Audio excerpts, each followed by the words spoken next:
क्या कहेंगे, लोग क्या कहेंगे, लोग क्या कहेंगे। ध्यान रखना, लोग क्या कहेंगे इसके पीछे मत भागना। आप जो कर रहे हो वो करते रहो, लोग क्या कहेंगे इसके पीछे आपको नहीं भागने की जरूरत है। समझ में आया ना? आप जो कर रहे हो वो सही कर रहे हो, लोग क्या कहेंगे इसके पीछे आप मत भागना। आप जो कर रहे हो अपने ऊपर विश्वास करके ये जरूर याद रखना कि मैं जो कर रहा हूं अच्छा कर रहा हूं, लोग क्या कहेंगे इससे के पीछे आप मत पड़ना। लोग हंसेंगे, दूसरा हंसेंगे, हंसेंगे है ना, लोग हंसेंगे।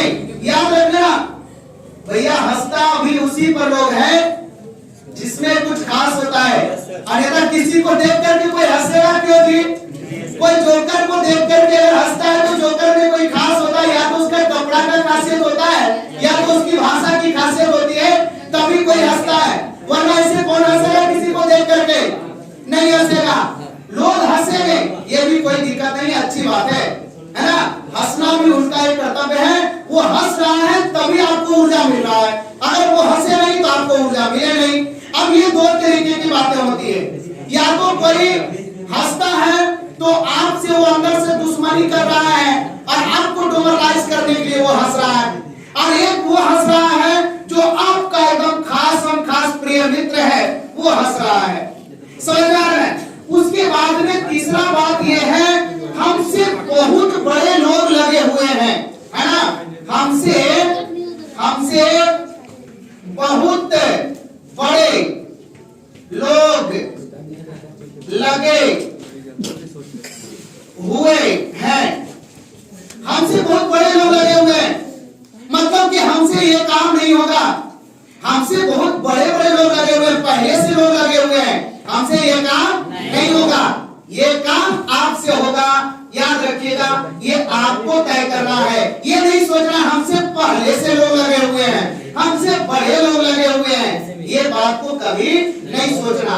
याद रख लेना, जब कोई लड़का 22 साल के उम्र में IAS बनता है तो याद रखना वो ये नहीं सोचता है हमसे बहुत पहले से लोग लगे होंगे, वो ये कभी नहीं सोचता है। और वो ये सोच करके तैयारी करता है हम जब से लगे हैं, जितने लोग तैयारी में लगे हुए उस सबसे हम प्रथम में हैं।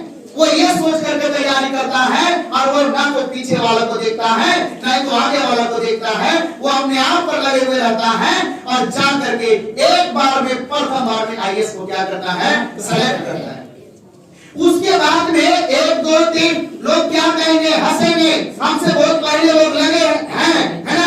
और चौथा नंबर जो पॉइंट उसने कहा, चौथा नंबर बिंदु कहा कि समय मत टालो, समय मत टालो, है ना, समय मत टालो, वरना समय एक दिन ऐसा तुमको टाल देगा कि तुम उठ नहीं पाओगे। समय कभी मत टालो, समय को कभी मत टालना है। याद रखिएगा, पहला उन्होंने कहा लोग क्या कहेंगे, इसके पीछे मत भागना।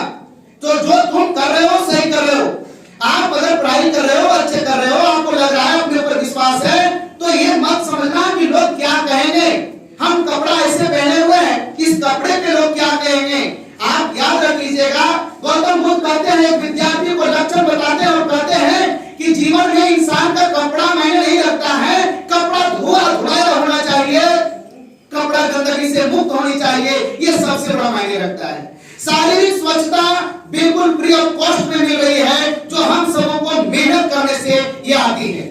याद रखिएगा, उसके बाद में हंसेंगे, हंसने वालों को हंसने दीजिए, उससे कोई दिक्कत नहीं है। आप कभी ऐसे कोई काम को लगे रहिए, ऐसा करते रहिए कि समाज में अचानक वो परिवर्तन उसके जो हंसने वाले लोग हैं उसके मुंह पे तमाचे के रूप में लगे। उसके बाद में हमसे बहुत पहले लोग लगे, ये मत सोचो हमसे बहुत पहले, अब ये सोच लिया भाई हमसे पहले लोग 461 लाख के यहाँ बैठे हुए हैं, तो इसका मतलब ये है कि अब आपको तैयारी करना छोड़ देना चाहिए, क्योंकि 461 पहले लाके बैठे हैं। क्या यही करना है कि 461 को पार करना है? तो 461 को पार करने के लिए युद्ध लड़ना है, ये दो चीज को छोड़ना पड़ेगा। कोई भी लड़का लड़कियों के पीछे न भागे, कोई भी व्यक्ति शराब के पीछे, नशा के पीछे मत भागे, या कोई भी लड़कियां लड़के के पीछे न भागे। ये युद्ध लड़ने का दो तरीका है। इंसान युद्ध में वही जीतता है जो ये दो चीज को छोड़ करके चला। याद रखिएगा, चाणक्य भी कहे हैं कि इंसान राजा वही शक्तिशाली होता है जो सहवास की क्रिया से दूर रहता है और उसके बाद में जो शराब को छोड़ देता है, शराब को पीछे छोड़ देता है, वही इंसान युद्ध में जीत सकता है। यह चंद्रगुप्त मौर्य को समझाते हैं चाणक्य। चंद्रगुप्त मौर्य को चाणक्य समझाते हैं। आपको पता है चाणक्य चंद्रगुप्त मौर्य को प्रधानमंत्री बनाते हैं और चाणक्य जो प्रधानमंत्री बनाने वाला चाणक्य है, एक छोटा सा उसका मंत्रिमंडल का मंत्री बनाया जाता है चाणक्य को। तो याद रखिएगा, चाणक्य ने चंद्रगुप्त मौर्य को, और चंद्रगुप्त मौर्य के बेटा का नाम था बिंदुसार, है ना, और बिंदुसार का बेटा का नाम था अशोक। क्या नाम था? अशोक। कहावत में सुने ना, बाप पे पुत्र प्राप्त है घोड़ा, कुछ में कुछ तो मगध का सबसे प्रतापी राजा, मगध का सबसे महान राजा, मगध साम्राज्य। आप जानते हैं अपने हिंदुस्तान में 16 महाजनपद थे। कितने महाजनपद? 16 महाजनपद। उन तमाम 16 महाजनपदों में सबसे महान महाजनपद कौन था? मगध। मगध कौन था? मगध। और मगध का संभालने वाला राजा कौन बना? अशोक। चंद्रगुप्त मौर्य से इसकी जो मगध की जो गरिमा बढ़ती है, चंद्रगुप्त मौर्य आता है। चंद्रगुप्त मौर्य के आने के बाद में उसका बेटा बिंदुसार आता है। बिंदुसार के बाद में उसकी थोड़ी सी महत्ता घटती है मगध की महत्ता घटने के क्रम में अशोक का यहाँ जन्म होता है। आपको बीच में यहाँ पे बिंदुसार को गायब कर देता है बहुत सारी किताबों में। चंद्रगुप्त मौर्य का पौत्र बताएगा, बोलेगा चंद्रगुप्त मौर्य का पौत्र है कौन? अशोक। पौत्र मतलब पोता। तो याद रखिएगा, चंद्रगुप्त मौर्य का पौत्र अशोक था। बिंदुसार ने क्या किया था? थोड़ा सा मगध को ये क्या कर दिया था? बर्बाद करने का कोशिश किया था। मगध को बर्बाद पीछे करने का कोशिश किया था, जिसके वजह से मगध की गरिमा पर थोड़ा सा छाप गलत तरीके का पड़ा था। तो मगध का राजधानी अशोक ने कहां बनाया था? गिरिब्रज। कहां बनाया? गिरिब्रज। याद रखिएगा, मगध का राजधानी कहां था? गिरिब्रज। तो याद रखिएगा, अशोक बहुत प्रतापी राजा था और अशोक ये दो चीजों के पीछे नहीं था। यही आज हिंदुस्तान में राजा मारे जाते थे। राजा रीजन क्या था? आपको पता है हिंदुस्तान के राजा मारे क्यों जाते थे?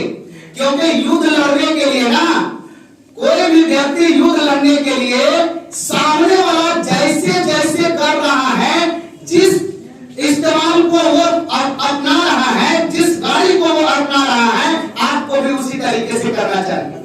तो जब सामने वाला मोटरसाइकिल से आकर के लड़ाई करता था, सामने वाला पैदल आकर वार करता था, तो भारत के राजा कहता था हम तो राजा हैं। हम क्या है? हम तो राजा हैं। राजा क्या करता था? वो राजा आता था, राजा हाथी पर बैठ करके आता था। अब बताइए, कोई भी व्यक्ति जो हाथी पर बैठ के आएगा तो उसके सामने में निशाना लगाना कितना अच्छा होगा? बताइए, आप लोगों को लगता नहीं कि कोई भी व्यक्ति हाथी पर बैठ के आएगा, भाई आराम से तीर निकालेगा, राजा को मार देगा, राजा क्या हो जाएगा? मारा जाएगा। यही कारण था भारत के राजा सबसे ज्यादा मरा। भारत का राजा सबसे ज्यादा मरा और मरने का कारण था वो हाथी पर बैठ करके आते थे। घोड़े पर सवारी करने के लिए बहुत शौकीन थे। उनको लगता था, बहुत लज्जा का विषय वो मानते थे, मैं राजा हूं, मैं पैदल नहीं चल सकता। इसी की वजह से राजा मारे जाते थे। इसलिए आप लोगों को भी कहना है कि आप लोग युद्ध लड़ने जा रहे हो तो याद रखना, इन तमाम बिंदुओं को सही तरीके से रखना। और एक मैं इसमें पचना जोड़ता हूं जो अपने से या लोगों के द्वारा जो कहा गया वो है शिक्षा। शिक्षा शिक्षा का मतलब ये नहीं कि सिर्फ रोजगार, शिक्षा का मतलब ये नहीं कि सिर्फ नौकरी। शिक्षा का मतलब ये कि आप अपने जीवन को कैसे सुधारें, आप अपने जीवन को संस्कारमय कैसे बनाएं, लोगों के सामने में सही तरीके से बोलने का तरीका कैसे अपनाएं, किसी के हृदय में बसने का तरीका कैसे अपनाएं, ये सब कुछ शामिल है किसमें? शिक्षा में। इसलिए आप लोग सभी को अच्छे तरीके से मेहनत कीजिए, आगे बढ़ने का प्रयास कीजिए। और अब यहाँ